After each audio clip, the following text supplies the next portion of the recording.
जय हिंद दोस्तों। आज की इस वीडियो में हम लोग क्लास 10 की एनसीईआरटी बुक की चैप्टर 8.1 का सवाल नंबर 6वां 7वां और 8वां को हल करेंगे। इससे पिछली सवाल को हमने इससे पहले वाले वीडियो में बता रखा है। अगर आपने उस वीडियो को नहीं देखा है तो उसका लिंक आपको यहाँ पर आई बटन मिल जाएगा, इस पर क्लिक करके देख लीजिए, क्योंकि वहाँ पे हमने प्रत्येक सवाल को बहुत ही डिटेल में समझाया है। अगर आप बिल्कुल भी कमज़ोर हैं तब भी आपको पूरा सवाल अच्छी तरह से आ जाएगी। सो फ्रेंड्स, यहाँ देखते हैं सवाल नंबर 6वां। दोस्तों, सवाल नंबर 6वां को हल करने से पहले मैं आपको ट्रिग्नोमेट्री कुछ फार्मूलों और कुछ नियमों को समझाना चाहूँगा, ताकि आपको प्रत्येक सवाल बहुत ही अच्छे तरीके से आ सके। दोस्तों, यहाँ पर लिखा है कि यदि कोण ए और कोण बी न्यून कोण हो, जहाँ कास ए बराबर कास बी हो, तो दिखाइए कि कोण ए बराबर कोण बी। यानी कि यहाँ पर पूछा है कि आपको ये दिखाना है कि यहाँ पर कास ए बराबर कास बी है, तो आप ये बताइए कि दोनों का जो कोण है यानी कि ए और बी हैं दोनों बराबर हैं। अब दोस्तों, इसको सिद्ध करने से पहले मैं आपको कुछ नियमों को बताना चाहूँगा। दोस्तों, एक ठो होता है न्यून कोण। अब न्यून कोण का मतलब ये होता है कि वह कोण जो 90 अंश से कम हो। क्या हो? 90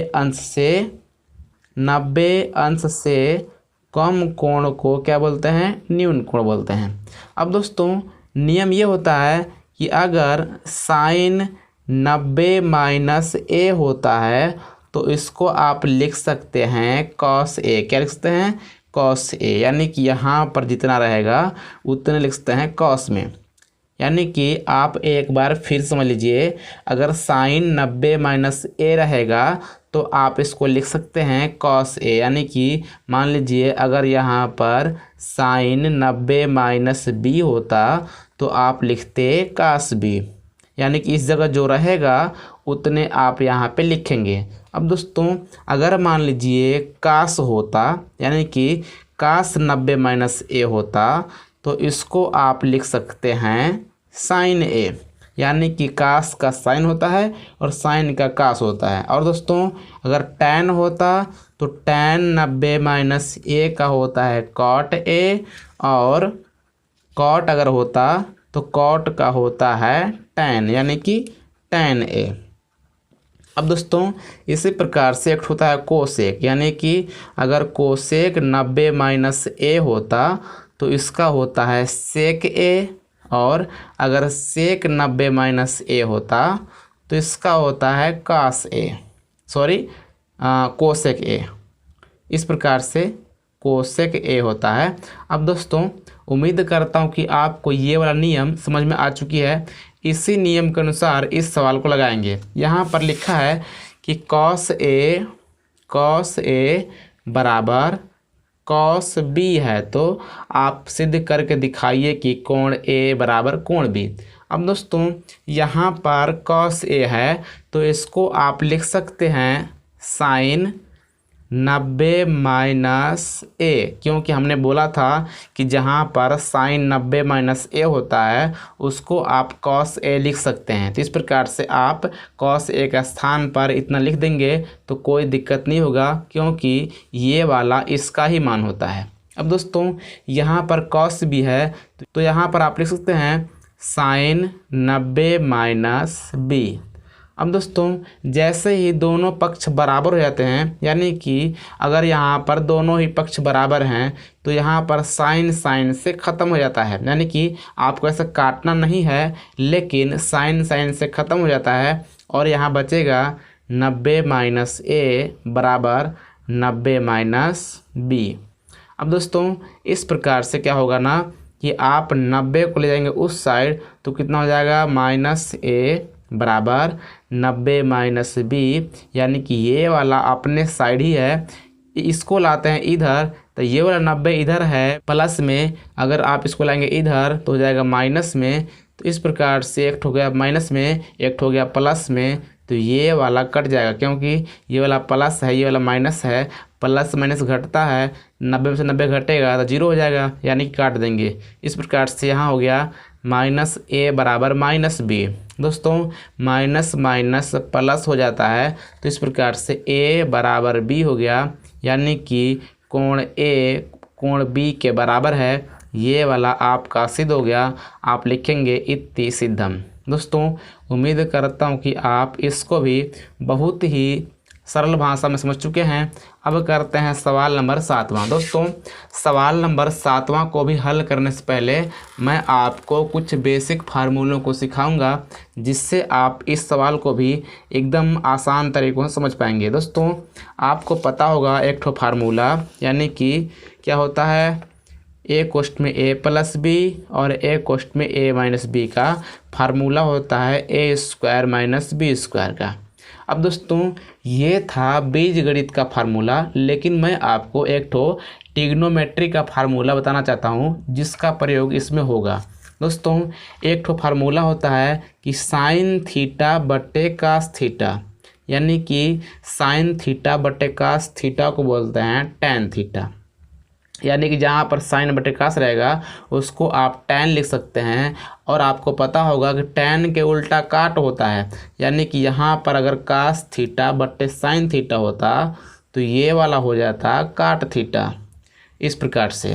अब दोस्तों इतने आपको जानना ज़रूरी है, लेकिन दोस्तों इसके अलावा मैं आपको एक ठो और सिखाना चाहूँगा। एक ठो होता है 1 माइनस साइन स्क्वायर थीटा। दोस्तों जहाँ पर 1 माइनस साइन स्क्वायर थीटा होगा उसको आप लिख सकते हैं कास स्क्वायर थीटा। ये फार्मूला होता है, ये मैं आपको अपने से नहीं बता रहा हूँ, ये फार्मूला होता है।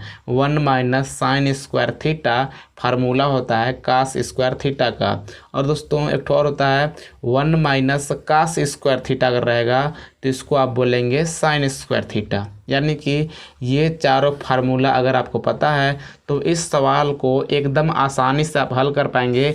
अगर नहीं पता रहेगा तब भी हल कर पाएंगे, लेकिन जहाँ पर आपका सवाल केवल 1 मिनट में हल होगा वहाँ पे आपको 5 से 10 मिनट लग सकते हैं। सो फ्रेंड्स आपको फार्मूला पता होने चाहिए। दोस्तों इस सवाल को हल करने का मैं आपको 2 तरीका समझाऊंगा, दोनों ही तरीक़ों से आप लगा लीजिएगा, लेकिन मैं यहाँ पे केवल एक ही तरीका से आपको लगा दिखाऊंगा। दोस्तों यहाँ पर बोला है कि कॉट ए बराबर 7/8, तो यहाँ 2 सवाल दिया है, इतना और इतना, दोनों का मान निकालना है। दोस्तों सबसे पहले हल करते हैं सवाल नंबर पहला को।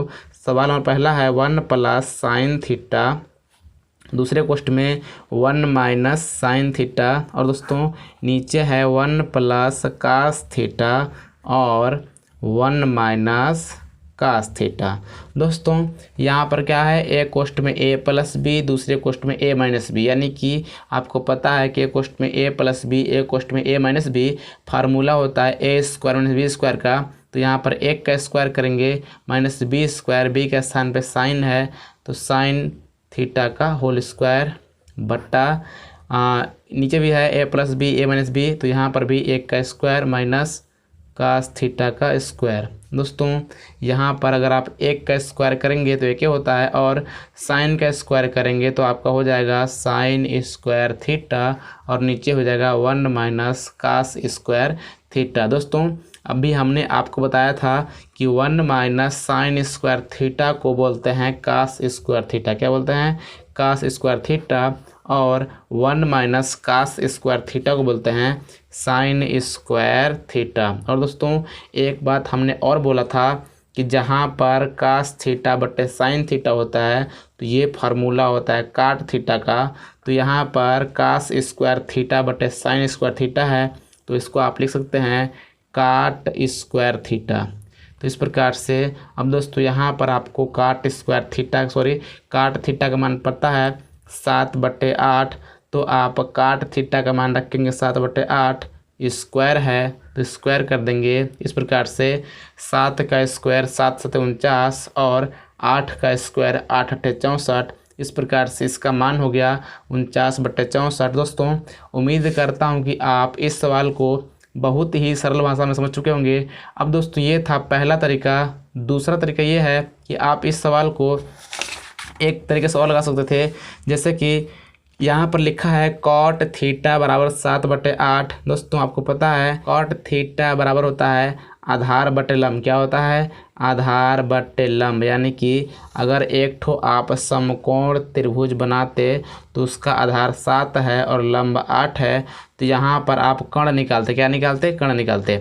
जैसे ही आप कर्ण निकाल लेते तो कर्ण निकालने के बाद आप साइन थीटा और कास थीटा का मान निकालते, लास्ट में इसमें रखने के बाद हल करते तो आपका आंसर आ जाता, लेकिन आपको बहुत ही लंबा तरीका से हल करना पड़ता। सो फ्रेंड्स, इस फार्मूलों को आप याद रखिएगा, आप बहुत ही सिंपल तरीका से और 2 से 3 लाइन में केवल हल कर सकते हैं। सो फ्रेंड्स, उम्मीद है कि आप इस सवाल को समझ चुके हैं। दोस्तों, यहाँ पर सवाल नंबर दूसरा एकदम बस 2 सेकेंड का है।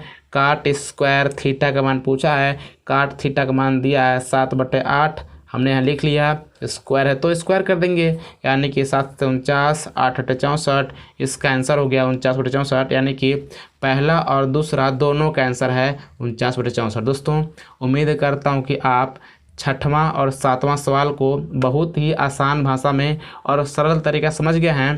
क्वेश्चन 8वां है, लिखा है कि यदि cot a बराबर 4 तो जांच कीजिए कि 1 minus tan square A by 1 plus tan square A बराबर है cos square A minus sine square A का। यानी कि आपको यहाँ पर 3 cot a बराबर 4 दिया हुआ है। कितना दिया है?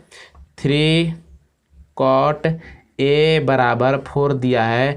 अब दोस्तों, आपसे ये पूछा है कि ये बताइए, ये वाला का जितना मान होगा उतना ही मान इसका भी होगा कि नहीं होगा, यानी कि पूछा है कि बराबर है कि नहीं है।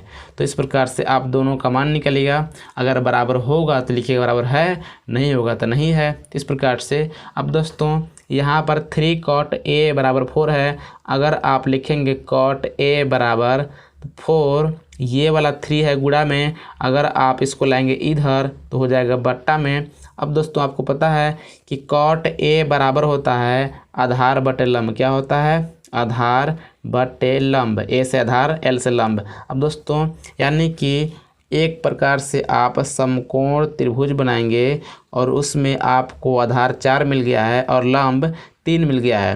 अब दोस्तों, इसका आप कर्ण निकालेंगे। क्या निकालेंगे? कर्ण।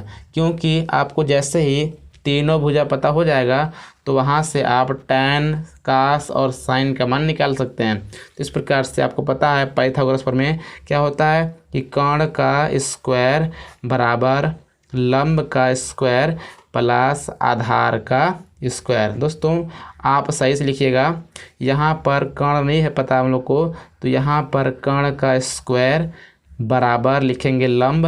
लंब का स्क्वायर है कितना? 3 का स्क्वायर, और आधार यहाँ पे 4 है तो 4 का स्क्वायर करेंगे, यानी कि कर्ण के स्क्वायर बराबर 3 3 9, 4 4 16, 16 9 25। यानी कि दोस्तों, यहाँ पर कर्ण के स्क्वायर का मान 25 है। अगर आप केवल कर्ण का मान निकालेंगे तो हो जाएगा करड़ी में 25, और आपको पता है करड़ी में 25 का मान 5 होता है। इस प्रकार से यहाँ पे कर्ण 5 निकल गया। अब दोस्तों, जैसे ही आपको कर्ण पता हो गया तो यहाँ पर आपको दिखाई दे रहा है कि सवाल में क्या क्या है। सवाल में यहाँ है 1 माइनस tan स्क्वायर ए बटे 1 प्लस tan स्क्वायर ए और बराबर cos square A minus sine square ए। दोस्तों, यहाँ पर आप tan a, cos a और sin a का मान निकाल लीजिए। यानी कि अगर मैं निकालूँ tan a का मान तो आपको पता है कि tan a बराबर होता है लंब बटे आधार। कितना होता है? लंब बटे आधार। तो यहाँ पर लंब 3 है और आधार 4 है, तो इस प्रकार से tan a का मान हो गया 3/4। और दोस्तों, साइन a बराबर होता है लंब बटे कर्ण, तो लंब यहाँ पे 3 है, कर्ण यहाँ पे 5 है, तो इस प्रकार साइन a का मान हो गया। अब दोस्तों, यहाँ पर आप मान निकालेंगे कास a का, तो क्या होता है? आधार बटे कर्ण। कितना होता है? आधार बटे कर्ण। तो यहाँ पे आधार है 4 और कर्ण है 5, तो इस प्रकार से यहाँ पे हमने tan, साइन और कास का मान निकाल लिया, क्योंकि यहाँ पर पूरे सवाल में केवल tan, कास और साइन ही थे। अब दोस्तों, 1 माइनस यहाँ पर tan स्क्वायर ए, तो यहाँ पर tan का मान 3/4 है, हमने लिख दिया। स्क्वायर है तो स्क्वायर करेंगे बट्टा 1 प्लस 3/4 का होल स्क्वायर, दोस्तों यहाँ पर कास स्क्वायर ए यानी कास का मान 4/5 है, स्क्वायर है तो स्क्वायर करेंगे, माइनस यहाँ पर जाएगा 3/5 स्क्वायर है तो स्क्वायर करेंगे। दोस्तों 1 - 3 का स्क्वायर हो जाएगा 3 3 के 9, 4 का स्क्वायर 16 और 1 + 3 का स्क्वायर 9, 4 का स्क्वायर 16 बराबर यहाँ पर 4 चौका 16, 5 × 5 = 25 और यहाँ पे 3 3 का 9 और 5 × 5 = 25। इस प्रकार से अब दोस्तों इसको हल करेंगे तो 16 कम 16, 16 में 9 घटेगा तो कितना बचेगा 7/16 और यहाँ हो जाएगा 16 कम 16, 16 9 25, 25/16 बराबर यहाँ पर दोनों का हर सेम है तो 16 - 9/25 लिखेंगे। यहाँ पर कितना हो जाएगा दोस्तों, आपको पता होगा कि अगर बट्टे का बट्टा रहेगा यानी कि आपको दिखाई दे रहा है कि यहाँ पर भी बट्टा है और यहाँ पर भी बट्टा है और मेन बट्टा यहाँ पर है। अब दोस्तों अगर आपके पास सवाल कुछ इस प्रकार का होता है तो क्या करते हैं ना कि ऊपर वाले को चुपचाप छोड़ते हैं और नीचे वाले को गुणा का चिन्ह लगा करके इसको पलट देंगे, यानी कि 25/16 है तो 16/25 करेंगे, यानी कि इसको गुणा का चिन्ह लगा के पलट देंगे। 25/16 तो हमने कर दिया 16/25 बराबर यहाँ पर 16 में 9 घटेगा तो बचेगा 7 यहाँ पर कितना दोस्तों 25। दोस्तों यहाँ पर 16 16 कट जाएगा, यहाँ पर भी बच गया 7 ऊपर और नीचे बच गया 25 और यहाँ पर भी 7/25 है। तो आपको दिखाई दे रहा है कि दोनों का मान बराबर है और यहाँ पर सवाल में पूछा था कि यहाँ पर ये वाला का मान इसके बराबर है कि नहीं है, तो आप लिखेंगे कि दोनों बराबर हैं। इस प्रकार दोस्तों उम्मीद करता हूँ कि आपको सवाल नंबर 6वां, 7वां और 8वां बहुत ही सरल तरीके से समझ में आ चुकी है। अगर आई हो तो अब तक अगर आपने इस वीडियो को लाइक नहीं किया है तो प्लीज़ लाइक कर लीजिए, इस चैनल को सब्सक्राइब कर लीजिए और बेल आइकन प्रेस कर लीजिए ताकि आपको ऐसे ही वीडियो आगे भी मिलती रहे। सो फ्रेंड्स मिलते हैं अगली वीडियो में, तब तक नमस्कार, जय हिंद।